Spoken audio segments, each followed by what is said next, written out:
Tus hijos no tendrán éxito gracias a lo que hayas hecho por ellos, sino gracias a lo que les hayas enseñado a hacer por sí mismos. Ann Landers. Sean todos bienvenidos nuevamente a la transmisión de Escuela para Padres. Continuando con el programa del día de hoy, recibimos con agrado al ingeniero en sistemas Diego Armando Arellano Vázquez, que como parte de su formación académica podemos mencionar que tiene un doctorado en diseño en la Universidad Autónoma del Estado de México. Cuenta con una maestría en diseño en la Universidad Autónoma del Estado de México. Es ingeniero mecatrónico por la Universidad Politécnica del Valle de Toluca. Es técnico en mecánica industrial por el Centro de Estudios Tecnológicos Industriales y Servicios número 64. Cuenta con un diplomado en procesos de mecanizado CNC y metrología en el Centro de Capacitación para el Trabajador Industrial. Labora actualmente en CIO Exerfisen México, que es una asociación civil dedicada a la promoción, evaluación y aplicación de materiales de bajo impacto ambiental en el Valle de Toluca. Tiene una empresa de servicios profesionales denominada Solemco en Toluca, México, dedicada al soporte y mantenimiento de computadoras personales, industriales y sus redes de trabajo. Cuenta con un currículo muy vasto y una amplia experiencia laboral y profesional a nivel nacional e internacional. El ingeniero en sistemas Diego Armando Arellano Vázquez nos comparte el día de hoy la ponencia titulada Digitalización y Seguridad en las Tecnologías de la Información. De antemano agradecemos su valiosa participación y estamos seguros que traerá nuevos aprendizajes a nuestra audiencia. Sea bienvenido. Hola, ¿qué tal? Buena tarde a todos. El día de hoy me gustaría comenzar esta charla con una experiencia personal. Y es que en abril del año pasado, mi hermana vino a mí con un problema que le preocupaba bastante. Y era que mi sobrino, al igual que muchos de todos sus hijos, tuvo que dejar la escuela presencial por la escuela virtual. Mi hermana, ya saben, expuso la cantidad de miedos que tenía y los principales eran que mi sobrino no iba a estar preparado para este tipo de educación, que iba a ser difícil, que si cuando él va o asiste a clases no entiende, iba a ser más complicado en el modelo virtual, que si la tecnología, que si los programas, que tal vez la vigilancia no era la correcta, que ella no iba a tener la disposición ni la paciencia para las tecnologías que ya le cuestan trabajo a ella. Entonces, ella vino a mí con la idea de que yo, que he recorrido más ese camino académico, la orientara, le ayudara y le dijera qué puede hacer en esta situación. Ella me planteaba lo siguiente y en las palabras me decía: Diego, no creo que este tipo de escuela le funcione. Creo que eso va a ser tiempo perdido. Entonces, sería mejor que tú, que vienes y cuidando obviamente las medidas sanitarias, le des un curso o lo ayudes o lo asesores, que le menciones qué tiene que hacer para que así todo el tiempo que estemos en contingencia no sea tiempo perdido. Y yo, obviamente, para responder y para ayudar a mi familia y también para ayudar a mi sobrino, me puse a pensar en qué podría yo hacer para ayudarlo o para, bajo esa idea del tiempo perdido, orientarlo y darle ciertas habilidades que le puedan servir en el futuro. Entonces, yo, como ingeniero mecatrónico de formación, me puse a elaborar una serie de listas, una lista principal de las habilidades que yo tengo y las cuales me han funcionado en la vida académica y en la vida profesional. Como ingeniero mecatrónico, pues a lo mejor mi hacer es la automatización, ¿no? La robótica, el sensado, el procesamiento mecánico. Entonces, me centré en ese curso de robótica para niños y me puse a ver la cantidad de habilidades que se necesitaban. Empecé a ver un poco cómo digerir la electrónica para que fuera más sencilla, qué tipo de experimentos pudieran ser sencillos para él un poco de programación básica, y después de toda esta lista y de desarrollar un poco ese curso, me puse a pensar, ¿y qué pasa si en lugar de enseñarle esas habilidades en las cuales domino muy bien, le enseño otra serie de habilidades en las cuales he gastado bastante tiempo en dominar? Entonces, me puse a elaborar una segunda lista con la cantidad de habilidades que yo creía que costaban un poco más de tiempo dominar, entre ellas los idiomas, las habilidades de comunicación, las habilidades de liderazgo, ¿sale? Y al terminar esta lista, nuevamente llegué a la reflexión y me puse a pensar, ¿y qué pasa si le enseño en lugar de las habilidades que me costaron trabajo dominar, le enseño las habilidades que yo creo que son predominantes o que yo creo que le van a servir en un futuro, ¿vale? Pero para llegar a ese punto, me surgió una nueva pregunta. ¿Cómo será ese futuro? ¿Cómo será el mundo dentro de 10 años? Ya que a la fecha del día de hoy, mi sobrino tiene 13 años. En 10 años, él se incorporará al campo laboral o al campo profesional o a la vida económica. Entonces, en esta duda surge cómo proyectar o qué habilidades le van a servir, ¿sale? Y para predecir esa serie de habilidades, me puse a investigar en una serie de revistas industriales, me puse a revisar un poco de las tendencias tecnológicas. Yo en mi experiencia en el campo industrial, tengo también una consultoría, me puse a ver qué tecnologías y qué demandas tiene la industria en mi experiencia y cuáles son las tecnologías que se van a incorporar a la industria. Al igual, después de realizar estas tareas, me puse a revisar cómo ha cambiado el mundo a partir de la pandemia y cómo ha afectado esas industrias, ya que a mi experiencia, pues muchas de esas industrias han cerrado, han cambiado el giro de negocio o se han modificado. ¿Sale? Y en conclusión, después de revisar toda esta información, llegué a lo mismo. Es difícil predecir el futuro. Sin embargo, hay una serie de tendencias que son muy marcadas y que podemos rastrear y predecir. Entonces, con esas tendencias, yo planteaba cambiarle la perspectiva a mi hermana y a mi sobrino, la cual pues ya sabíamos, era el caos de mi hermana, la escuela virtual no funciona, la pandemia. Y por otro lado, yo buscaba brindarle una serie de soluciones o cosas que hacer en ese tiempo y aprovechar y cómo aprovecharlo, ¿sale? Entonces me di a la tarea de buscar en el Instituto Mexicano de la Competitividad Industrial cuáles eran las carreras que tenían más demanda, ya pensando en un plan futuro y proyectando una carrera profesional para mi sobrino. Claro, con la idea de que estas carreras que tienen más demanda y que tienen un ingreso promedio mensual aceptable para la calidad de vida, pudieran darle una oportunidad en el futuro. ¿Sale? Estas fueron las que encontré, las 5 principales: finanzas, banca y seguros, medicina, ingeniería mecánica y metalúrgica, construcción e ingeniería civil, ingeniería industrial, mecánica, electrónica, tecnológica y las ingenierías en general. ¿Sale? Entonces, al parecer, pues ya estaba yo encontrando una salida a esta problemática que me planteaba mi hermana. Entonces, comencé a investigar y a profundizar en cada una de esas carreras para saber cuáles eran las habilidades destacables de estos profesionales. Y me encontré ciertas tendencias las que ya les había mencionado. ¿Cuáles son esas tendencias? Para las finanzas y bancas y seguros es el Business Intelligence. ¿Qué es el Business Intelligence? Pues es una serie de algoritmos, análisis de datos, es un software integrado que pretende analizar o predecir ciertos comportamientos y maximizar las ganancias tanto de empresas pequeñas como empresas medianas y grandes.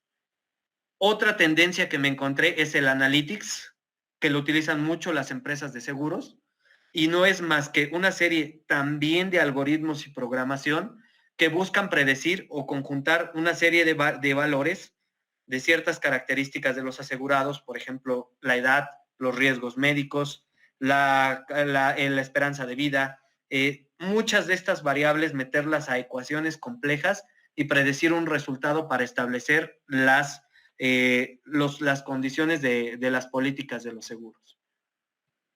Y por último, me encontré otra tendencia que son las fintech en la parte de las finanzas, que son empresas que se dedican a procesar pagos o a procesar información económica de manera segura. Estas son del tipo de empresas tecnológicas con más crecimiento. Entonces, llegué a pensar, bueno, pues tal vez la primera opción no es la más correcta para mi sobrino, ya que la principal preocupación de mi hermana era que él no era tan diestro para las tecnologías de la información. Entonces continué mi búsqueda y a lo largo de la búsqueda de esas 5 carreras, continué, me encontré con la parte de la ingeniería mecánica y metalúrgica, que a lo mejor es en la que yo tengo más experiencia, y me di cuenta que ahí también todo es programación y simulación, que el manejo de softwares avanzados como softwares para el análisis de elemento finito, este tipo de softwares en específico, como vemos del lado derecho, son programas de computadora que se dedican a analizar el comportamiento mecánico y las posibles fallas de los elementos para que después puedan pasar a otra computadora que va a procesar toda esa información y establecer las coordenadas para que una máquina de manera automatizada fabrique los componentes. Entonces, me di cuenta que en la ingeniería, de igual manera, todo era digitalización y automatización. Entonces, cambió un poco mi búsqueda de buscar una carrera que tenga oportunidad en 10 años a una carrera que no involucre tanto la digitalización. Recorrí la construcción y la industria metalúrgica. Igual me encontré automatización, me encontré sensado. En la industria de la construcción me encontré con softwares avanzados de simulación.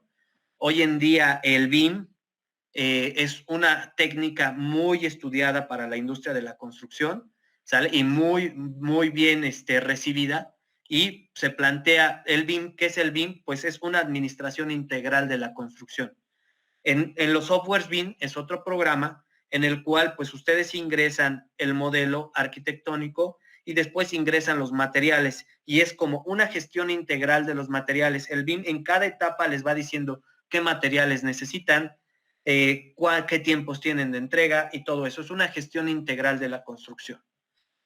Pues bueno, al final me encontré con la medicina y pensé, tal vez la medicina no requiera tanta digitalización como las demás carreras. Pero sin embargo, al estar investigando un poco más en la nueva medicina y en los médicos más especialistas, me di cuenta que es la misma tendencia, ¿sale? La automatización, estas son imágenes aquí, la primera del lado izquierdo del Instituto Mexicano de Seguridad, de Seguridad Social, ¿sale? Es un robot que tienen, un robot para predecir, para analizar cierto comportamiento.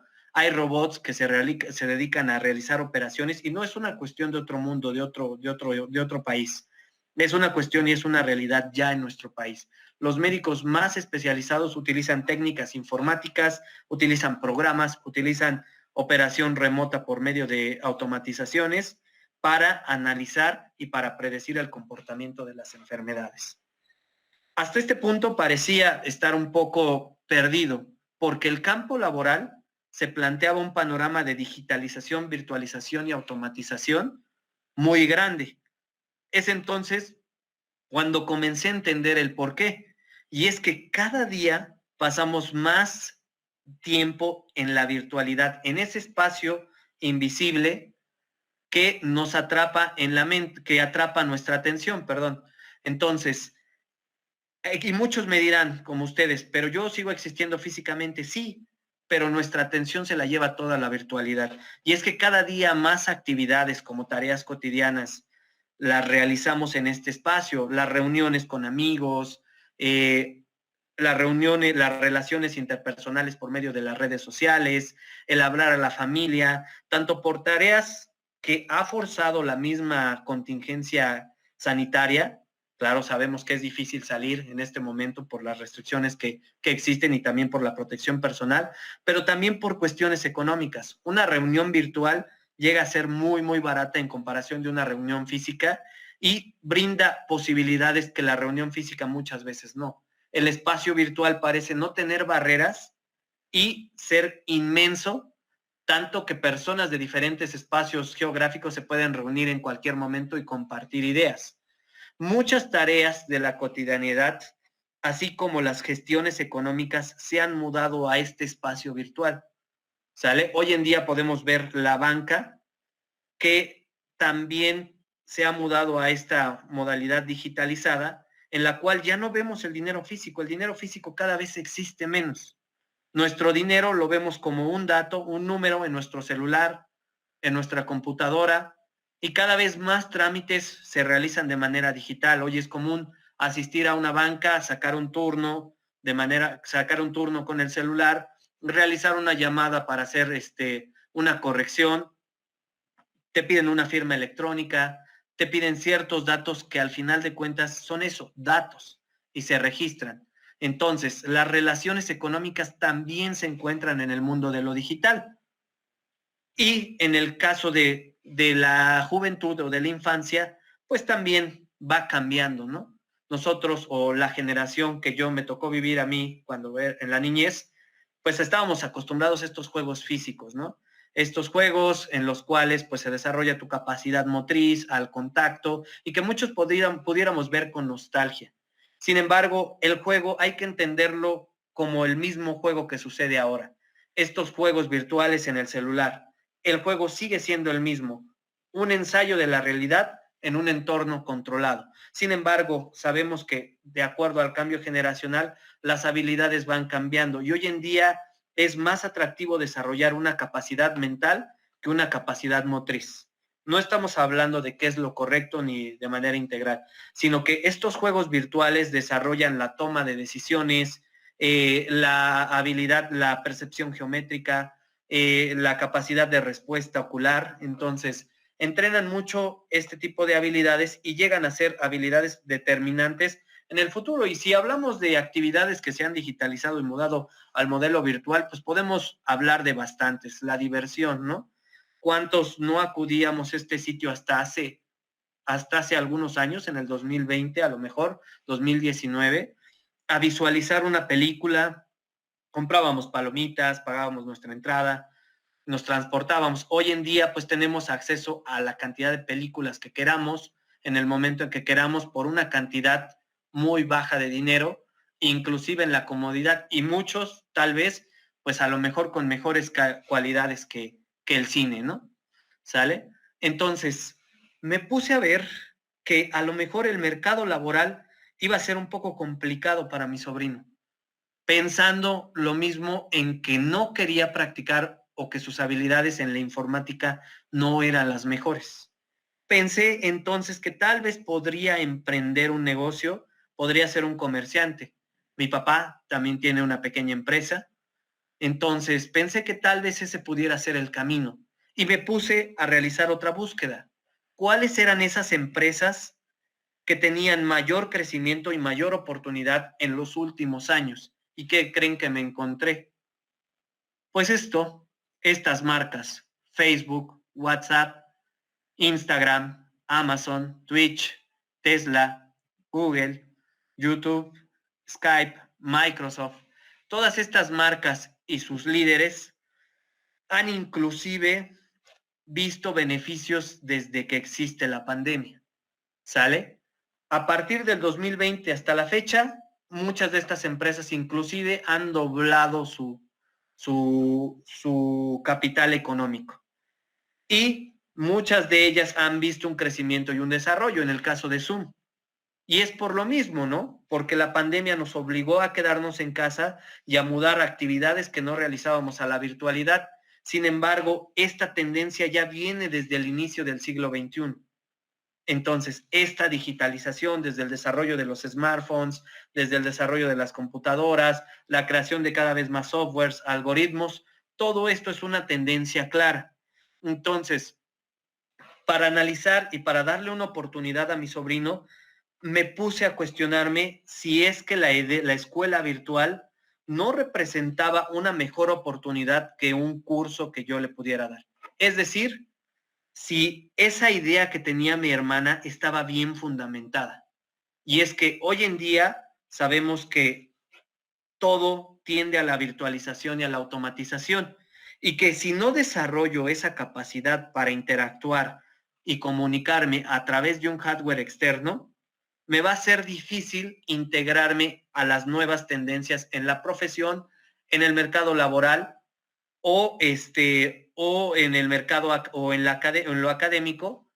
Va a ser cada vez más complicado, si no lo domino ahora, integrarme a ese tipo de tecnologías.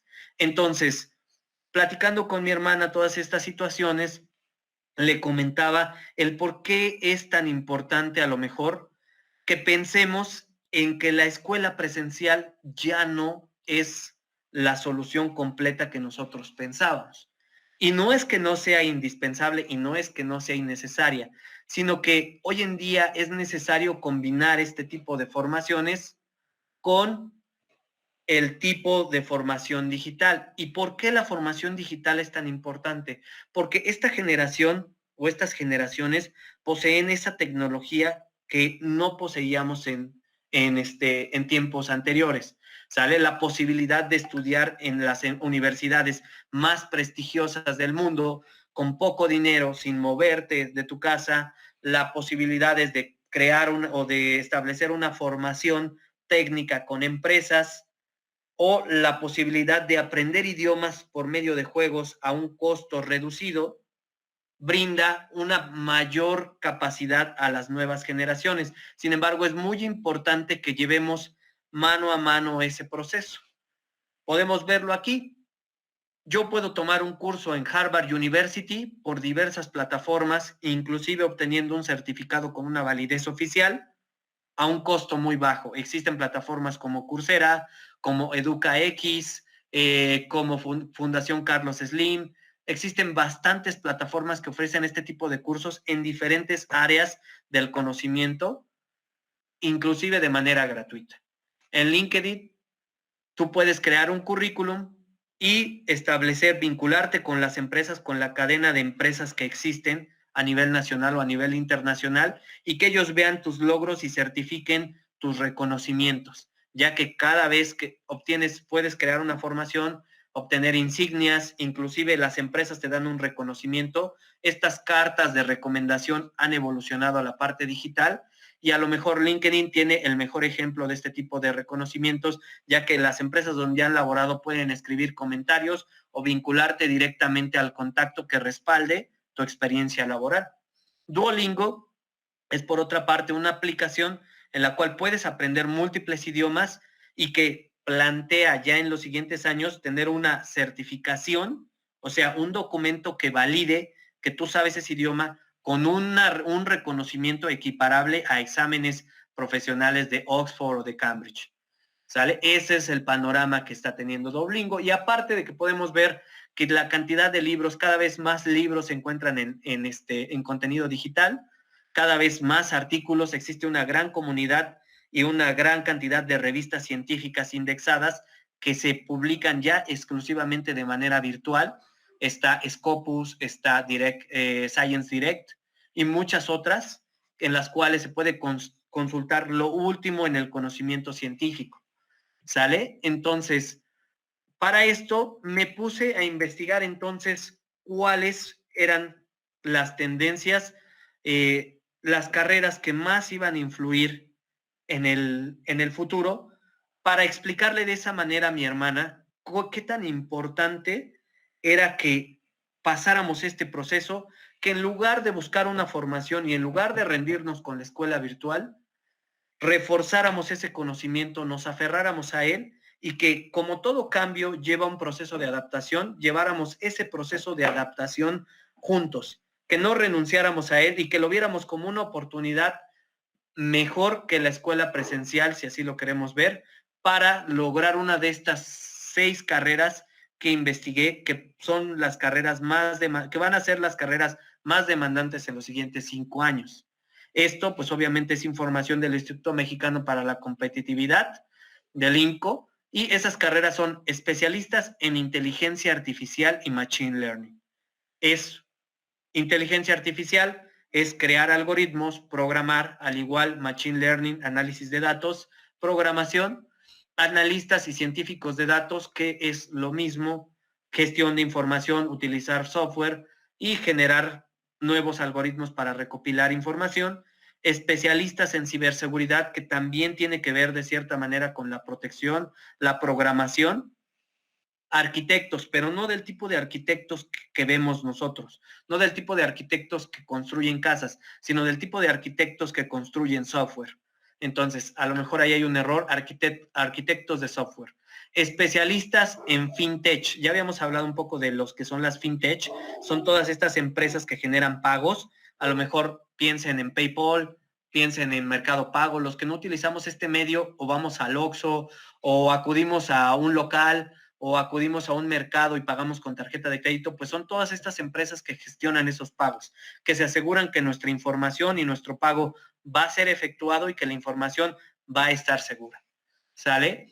Otra carrera son los maestros de preparatoria y maestros universitarios, que ya sabemos, y todos mis compañeros igual que nos dedicamos a esta profesión, podemos entender que cada vez son más las demandas del dominio de plataformas, del dominio de ciertas habilidades digitales y del procesamiento de la información para lidiar con esta nueva realidad y esta nueva tendencia. Entonces, con mi hermana, ya tomando esta decisión y planteándole todo eso, otra cuestión que me resultó importante de explicarle fue que no es que los gastos se vayan transformando y no es que la tecnología sea ahora un gasto extra. Claro, hay que saber que la educación es una inversión. Cuando nosotros vemos a la educación con la posibilidad de generar rendimientos a futuro, no solo en lo económico, también en lo social y también en lo ambiental, si así lo queremos ver, pensando en un desarrollo sostenible, entonces estos medios o esta inversión que vamos a realizar va cambiando. En el pasado, cuando yo estudiaba la primaria, pues se compraban útiles escolares, se gastaba en transporte, se compraban uniformes, pues esto se ha ido transformando. Y ahora las libretas nuevas son los celulares, las computadoras también pudieran interpretarse como los celulares, los que se dedican a la parte profesional a lo mejor tenían que adquirir otra serie de herramientas o de instrumentos, como pueden ser respiradores, los que se dedican a alguna profesión, herrería, tenían que adquirir máquinas de soldar, siempre se ha tenido que invertir en el conocimiento. Entonces, hoy en día esos medios o esa inversión ha cambiado y por eso es tan importante a lo mejor contar con un celular, contar con una computadora, contar con el medio de transporte que antes era un camión y ahora lo vemos como internet. Entonces, no es que sean gastos innecesarios, son gastos que se vayan moviendo, son inversiones que se van modificando y es muy importante entenderlo así. Bueno, pues con toda esta explicación, mi hermana decidió continuar en este camino del aprendizaje y de la escuela virtual, porque al final de cuentas entendió las posibilidades que le estaban brindando, que si se iba a enfrentar a esos problemas, los iba a afrontar y el crecimiento iba a ser mayor o el beneficio iba a ser mayor que estar pensando solamente de manera nostálgica en regresar a la escuela presencial. ¿Sale? Y entonces yo continué asesorándolos y continué diciéndoles que esta nueva realidad o esta escuela virtual con internet, con computadoras, con celulares, también requería una serie de responsabilidades. Y muchas de esas responsabilidades tienen que ver con la seguridad, ¿sale? Por eso la imagen anterior era alusión a una película, ¿no? Un gran poder representa una gran responsabilidad. Y es que el tener estas tecnologías, el tener acceso a tanta información, el compartir tanta información, también se presta a cierto tipo de delitos, como en la realidad. Para eso tuve que explicarle a mi hermana qué es el Internet. Y el Internet, al igual que una red de personas, pues es una red de computadoras. Cuando nosotros analizamos nuestra red social, nuestra red de personas, tenemos familiares, tenemos amigos, tenemos conocidos. Esos conocidos nos comparten su conocimiento, nos comparten ciertos intereses. Pues lo mismo es el Internet. Una serie de computadoras que nos comparten sus conocimientos, nos comparten sus archivos, interconectadas por otro medio, ¿no? Con nuestros conocidos anteriormente teníamos que generar un contacto y comunicarnos por medio de señas, por medio del habla.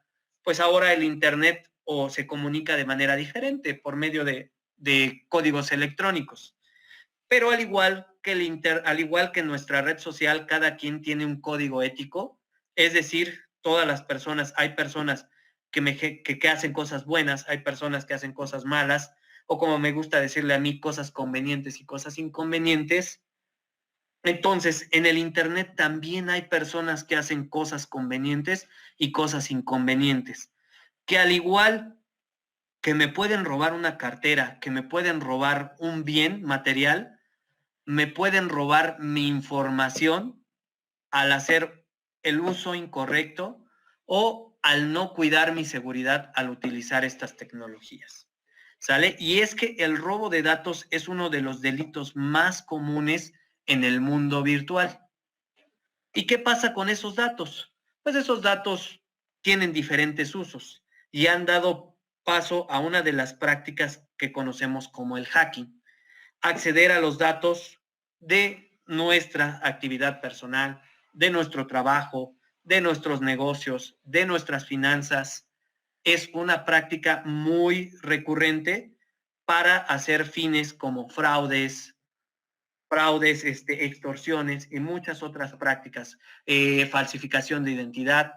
Y es que tenemos que entender el Internet. El Internet tiene diferentes componentes. La cantidad de computadoras conectadas es enorme y hay cierta parte del Internet que se mueve desde una superficie segura. Podemos ver en este diagrama que existe un Internet superficial o la red superficial y existe lo que llaman la Deep Web, la red profunda. Y más allá, algunos otros colocan la Dark Web, aún más profunda. ¿Sale? Entonces, ¿por qué es importante entender la cantidad de personas? Podemos verlo o analizarlo como una red social. En la Deep Web se encontrarán la mayoría de las personas que no son éticamente correctas. Se encuentran tráfico de información, tráfico de identidad, cuestiones ilegales, drogas. Entonces, por eso es muy importante saber cuáles son los mecanismos de protección de datos que existen para evitar que nosotros inconscientemente o conscientemente lleguemos a esas profundidades sin saber las consecuencias. ¿Vale? Pues entonces, una de las técnicas que existen para la protección de datos es el cifrado. El cifrado no es más que la codificación de los datos en un dispositivo. Es decir, cuando nosotros tenemos un archivo, lo que va a hacer el cifrado es que lo va a esconder va a esconder su interpretación por medio de ciertos códigos. Cuando un archivo está cifrado, contiene una llave, si así lo queremos ver, que solo es reproducible en el dispositivo que se cifró. Y que cuando alguien toma un archivo cifrado, no lo puede abrir si no contiene esa llave. La mayoría de nuestros celulares, la mayoría de las aplicaciones y de nuestras computadoras poseen esta capacidad y muchos lo hacen de manera automática. Pero si no lo hacen, nosotros siempre tenemos la posibilidad de colocar esa llave extra a nuestros archivos. De igual manera, las computadoras y muchos celulares poseen otros mecanismos de protección, como puede ser el firewall, ¿sale? Nosotros instalamos una serie de aplicaciones, instalamos una serie de softwares en las computadoras y el firewall se encarga de determinar o de controlar cuál es la información o a qué tanto tienen acceso esas computadoras. Este firewall es configurable y también es agregable en los diferentes dispositivos y es la línea de protección que tenemos por default en este tipo de servicios. Existen otro tipo de servicios, otro tipo de métodos para proteger esa información. Pudieran ser entre ellos los antivirus, y es que muchos de los virus o muchos del software malicioso, si lo queremos ver, porque existen muchas divisiones, ransomware, malware, existen muchos tipos de virus, si así lo queremos ver, tienen como finalidad el vulnerar, la seguridad de nuestro firewall e intercambiar información a no sabemos dónde y no sabemos con qué fin. Muchos de este tipo de softwares, el objetivo es el robo de información. Entonces, los antivirus pueden ser una solución efectiva para prevenir este tipo de robos. Inclusive hay productos más especializados. Estas son solo algunas marcas, pero hay productos más especializados para el tipo de transacción que voy a hacer. Hay productos que se especifican para proteger datos bancarios. Si es que yo compro mucho por internet, a lo mejor es una solución muy conveniente el que se cifre mi información de la banca y el que se proteja que en el momento en que yo estoy realizando el pago, esa información no se vaya para otro lado. ¿Sale? Y existen también una serie de recomendaciones, estas emitidas por el Instituto Internacional de Protección de Datos. Entonces, entre ellas, pues gestionar correctamente nuestras contraseñas. Ya sabes que a veces es difícil tener tantos servicios con contraseñas diferentes, pero hay que buscar una manera de codificarlos. Esta es una buena recomendación, mantener nuestras contraseñas actualizadas y cambiarlas cada cierto tiempo. Realizar análisis constantes para ver si hay virus o malware, ya sabe, por medio de antivirus. Ciertos sistemas operativos como Windows o como iOS tienen ya un sistema de análisis, pero sin embargo aún se puede contratar otro poco más. Evitar esquemas de phishing. El phishing es una práctica de acudir a sitios que no contienen la seguridad necesaria. Cuando analizamos el navegador o cuando vemos nuestro navegador de internet, aparece un certificado. Ese certificado, un candadito en la parte de arriba, en la barra de direcciones, y ese candadito tiene un certificado que está actualizado y que previene este tipo de prácticas. ¿Para qué? Para que no entremos a una página de internet donde nuestra información no esté protegida. ¿Sale? Otra práctica que es recomendada es asegurarte que tu conexión sea segura, es decir, conectarte en tu red privada utilizando redes privadas. Esta es una práctica ya un poco más informática y a lo mejor un poco más específica, pero también tiene que ver con no intercambiar ciertos datos en redes públicas, ¿no? Muchos tenemos la costumbre de visitar sitios públicos o redes públicas, como puede ser en un parque, en un restaurante, y compartir, desde ahí abrir mi aplicación del banco, desde ahí abrir mis redes sociales. Entonces, lo que no sabemos es que en esa misma red puede estar conectada a otra persona y poder, de cierta manera, burlando la serie de protección que existe en las redes, acceder de manera más fácil a nuestros dispositivos y lo mismo, ¿no? Acceder a nuestra información. Otra recomendación es tener cuidado con las páginas de compra, venta y subastas. Muchas de ellas tienen certificación, hay diferentes métodos de pago.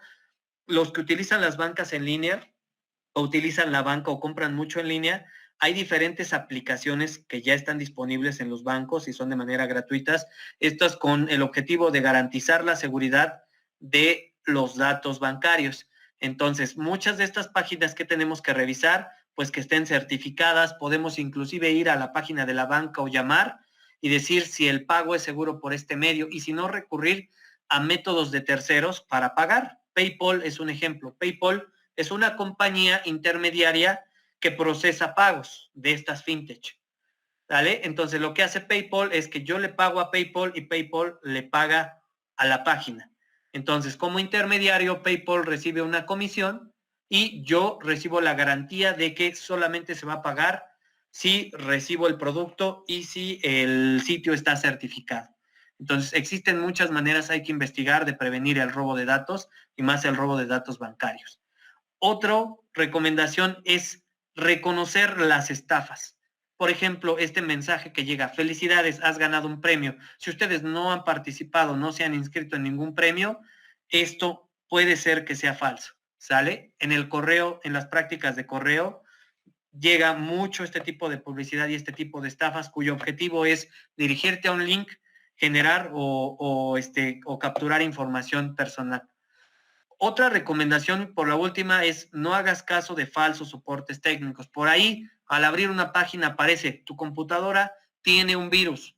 Eso, al final de cuentas, muchas veces son prácticas de phishing, de robo de información. ¿Sale? Si nosotros y el programa que nos está diciendo no reconoce el virus, pues al final de cuentas no hacer caso de eso, o en caso de que me aparezca una alerta de este tipo, pues a lo mejor acudir a un técnico especializado y que él me diga. No recurrir a estas falsas detecciones, porque muchas de ellas son con el objeto de robar información. Otra recomendación, y a lo mejor una muy importante y que quise separar, es no hables con extraños. Y esto puede parecer algo complicado, más en la época en donde las relaciones se generan en su mayoría por los medios virtuales, pero no sabemos quién está del lado contrario. ¿Sale? Entonces, sabemos las posibilidades que brinda Internet, ¿no? Por ahí me hago un perfil, me coloco una foto falsa y listo, no saben quién soy o me hago pasar por otra persona. Entonces, como me hago pasar por esa persona, tengo acceso a ciertas vulnerabilidades personales o a menores de edad o a otra cuestión. Entonces, por eso es muy recomendable. Las redes sociales tienen un límite, que muchas veces ese límite de edad es fácil de saltar. Y a veces vemos muy bien que nuestros hijos, nuestros familiares tengan Facebook o tengan todas estas redes, ¿no? Sin embargo, no entendemos las posibilidades y lo que se puede dar en este tipo de redes, ¿sale? Es muy interesante que un niño pueda operar el celular y que tenga más habilidad que yo. Sin embargo, lo que no hay que entender es que la capacidad mental o la madurez o la capacidad de tomar decisiones no ha cambiado mucho en los últimos años. Es cierto que hay más habilidad, pero no mucha más madurez mental. Entonces, por eso es necesario continuar o tener una buena vigilancia y entender que las redes sociales no son solamente una cuestión de juego, ¿no? O de ensayo. Pueden suceder muchas otras cosas y contactos. Por eso, el tener una vigilancia controlada, yo le digo, sale hasta cierta edad, cuando uno ya puede comprender lo que es crear nuevos amigos, es que es recomendable tener este tipo de redes, ¿sale? Porque se saltan los filtros, ¿no? Cuando ustedes ven a sus hijos físicamente, pues a lo mejor piensan y dicen, bueno, esta persona no le conviene, esta persona está muy grande y todo eso, pero en lo virtual, pues no existen esos filtros, ¿sale? Los únicos filtros los pone Facebook, por ahí hay moderadores de contenido, hay denuncias, pero aún así esos son posibles, se pueden saltar. Y eso puede dar a prácticas como el grooming, ¿no? El grooming es un término que se utiliza para designar a un adulto que acosa a un menor de edad por medio de medios virtuales. ¿Sale? El acoso o todos estos delitos, la mayoría de los delitos que suceden en la realidad o en el mundo de lo material, se han mudado a la virtualidad. Y el grooming o acoso sexual es lo mismo, ¿no? O hasta la pederastía. Entonces, este tipo de prácticas pueden suceder, ¿sale? Entonces, por lo mismo que mencionábamos, el ciberacoso, el ciberbullying, hay diferentes prácticas y delitos. El ciberacoso, en el cual pues yo extorsiono a las personas o otra persona pide algún favor o cuestiones monetarias por no la difusión, por no difundir algún contenido, o el ciberbullying, que ya hemos hablado bastante, es la presencia, ¿no? Esa necesidad de aprobación que sabemos que todos los seres humanos tenemos de reconocimiento social, ¿sale? Pero que se presta a otro tipo de prácticas, ¿no? El estar, en lo personal, tengo una opinión sobre esto y creo que es estar subiendo fotos de todo, ¿no? Si uno no quiere recibir opiniones de todo, pues no hagas todo público, ¿no? ¿Sale? Entonces, de cierta manera, ¿por qué? Porque se presta a muchas otras prácticas, ¿sale? En el cual, pues, por una característica o por una situación, puede llegar y ha llegado, más bien dicho, en desenlaces como puede ser el suicidio o muchas otras situaciones con personas que tienen unas ciertas conductas emocionales. Bueno, pues para esto, para el grooming y para todos estos delitos hay que entender que la prevención es la mejor situación, ¿sale? Es lo mejor que podemos hacer. Pero si no, si ya está sucediendo, hay leyes, hay normatividades que protegen y que ahora con el caso de la aprobación de la ley Olimpia, que es una ley muy importante, impulsada desde el 2014 y que en 2019 tuvo su aprobación, claro, en diferentes estados con diferentes modalidades, esta ley castiga o reconoce los delitos virtuales y los castiga con cárcel. Algunas de las penas que podemos mencionar, pues son las siguientes, ¿no? La pornovenganza, que es pues la difusión o la grabación de contenido sexual por, por alguna relación, puede ser ya castigada con cárcel hasta por 3 años y si se comercia hasta por 4 años. La divulgación de contenido sexual, fotografías y videos también puede ser, una vez que es denunciada y comprobada, puede ser castigada con 4 hasta 7 años de cárcel. El acoso sexual digital, que ya vimos, la parte del grooming, puede ser de 4 años y en caso de ser niños o adolescentes, hasta 7 años. El robo de material sexual sin el robo, ese ya también puede ser probado y puede ser castigado con 3 a 4 años. Una de las ventajas del Internet es que todos son datos, ¿sale? Todo hay registro de todos. Aparentemente no hay registro y nadie sabe, y muchos podemos pensar, no pasa nada, ¿a quién le va a interesar saber dónde estoy? Pues todo se puede rastrear, ¿sale? Puede saberse por la dirección IP en qué punto se conectaron cada uno de los dispositivos, qué dispositivos fueron, quién estuvo, todo en el Internet son datos. Y entonces, una de las cuestiones a lo mejor es que con una buena vigilancia, con una buena tecnología y mecanismos correctos, este tipo de delitos no puede que sean castigados con mayor facilidad que cuando suceden en el mundo material. ¿Sale? La violencia digital es otra cuestión cuando alguien, que puede ser el ciberbullying, que puede ser también lo que llaman los linchamientos digitales, ¿sale? La penalización hacia el maltrato hacia una persona por medio de la virtualización también puede ser castigada con cárcel. ¿Y qué pasa? Pues que obviamente al tener ya tantas variaciones o tantas actividades en el mundo digital, también es importante conocer cuáles son nuestros derechos. Tenemos derecho al libre acceso, qué información podemos compartir, si es que las empresas nos deben de pedir nuestra información, si es que tenemos que compartir voluntariamente, por ahí muchos trabajos piden las redes sociales. Entonces, si es que estamos obligados, a compartir ese tipo de información. Para eso existen diferentes organizaciones y yo creo que la más famosa es la Red de Defensa de los Derechos Digitales, la cual es un observatorio y es un organismo autónomo. Es un observatorio de los cambios en nuestros derechos. Por ejemplo, ahí se ve, están revisando que si los bancos pueden pedir la geolocalización, que si ahora entró una ley que pide que los usuarios de telefonía registren sus datos biométricos. Entonces, todas estas noticias, todo sobre la protección y todo eso pueden visualizarlo en su página de internet. Y en el caso de que exista algún delito o algún delito virtual, es que también existe una policía cibernética que al final de cuentas es nueva y podemos decir que va apenas en desarrollo, pero que es importante que comencemos a utilizarla para que ésta vea su crecimiento. Y si pasamos 40 al 50% de nuestro tiempo, pues es importante que esa policía cibernética esté al 40 o al 50% de la capacidad vigilando este tipo de delitos.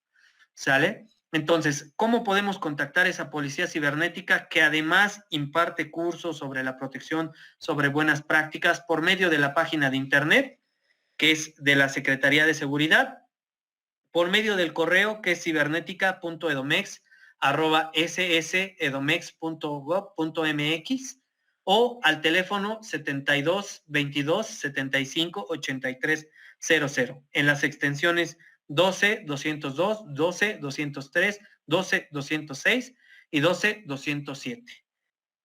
Y por último, como recomendación y como conclusión, la educación digital es solamente un cambio hacia un nuevo paradigma de educación. Es un cambio hacia las nuevas tecnologías y es un proceso de adaptación hacia las nuevas profesiones. Esperar a la escuela presencial es algo bueno, pero combinarla con la educación digital es algo que responde más a las posibilidades futuras. Bueno, y por último, muchas gracias a todos por su asistencia, gracias a las autoridades y a la preparatoria número 90 oficial por darme la oportunidad de compartir estas ideas con ustedes. Y les dejo mi contacto, diego.arellano.vázquez@gmail.com, por cualquier cuestión, por cualquier duda o asesoría que pueda surgir sobre el tema. Y la recomendación de vean, digitalícense, virtualícense y combinen estas actividades con su vida. Hasta luego y muchas gracias. Un padre le dijo a su hijo, ten cuidado por dónde caminas. Y el hijo le respondió, ten cuidado tú, recuerda que yo sigo tus pasos.